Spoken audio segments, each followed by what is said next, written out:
اعوذ باللہ من الشیطان الرجیم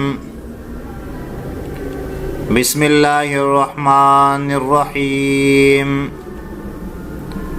یا ایہا الناس اعبدوا ربکم الذی خلقکم والذین من قبلکم لعلکم تتقون۔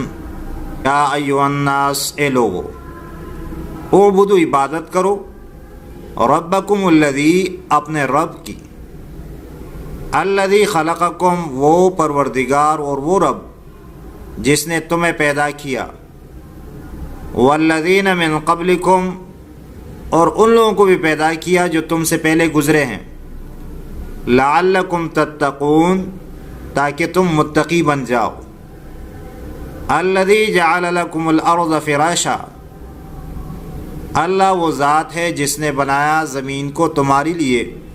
فراشن، بچھونا، والسماء، اور آسمان کو بناءً چھت، وانزل من السماء، اور برسایا آسمان سے ماءً پانی، فاخرج به من الثمرات،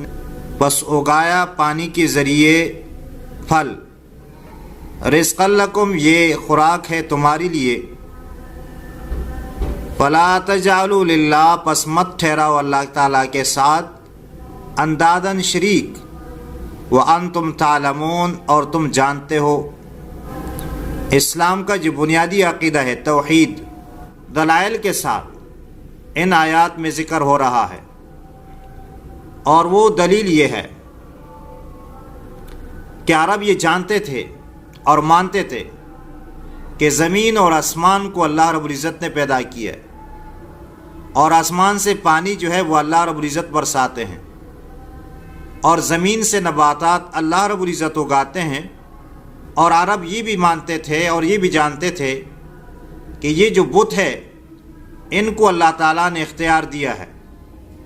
اور یہ اپنی مرضی سے تصرف کر سکتے ہیں، تو اس لیے ان کی عبادت ہم کرتے ہیں تاکہ یہ بت ہماری مدد کرے۔ تو ان سے کہا گیا کہ یہ سب چیزیں اللہ تعالیٰ نے پیدا کی ہے، تو تم پھر عبادت بھی اللہ تعالیٰ کی کرو خالص طور پر، اور اللہ تعالیٰ کے ساتھ کسی کو شریک نہ ٹھہراؤ۔ تو اللہ تعالیٰ سے دعا ہے کہ اللہ تعالیٰ ہمیں قرآن پڑھنے، قرآن سمجھنے اور قرآن پر عمل کرنے کی توفیق عطا فرمائے۔ آمین ثم آمین یا رب العالمین۔